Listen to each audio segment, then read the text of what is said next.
Transition is the stage of the lifecycle where the designs are introduced into the operational environment.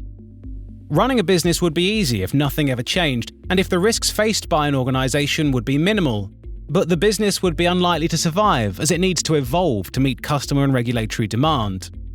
The purpose of the transition phase is to manage risks that arise from a change that supports the business need for responsiveness without compromising the organization's cyber resilience. The transition phase has two main aspects. Firstly, it ensures that the business and IT changes and transitions are managed in a way that supports the cyber resilience objectives.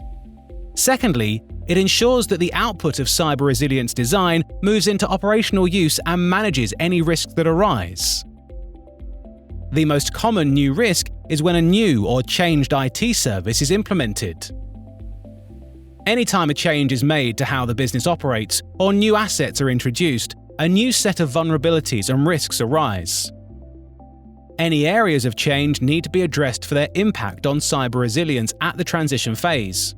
Common impacts include changes to the design or business process, introduction of new, modified, or retiring of services, and changes to IT infrastructure.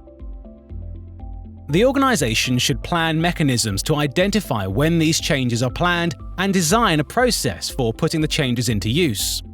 These plans should include any new or changed management systems or organizational design changes for roles, responsibilities, and accountabilities for staff, and changes to the risk treatment plan.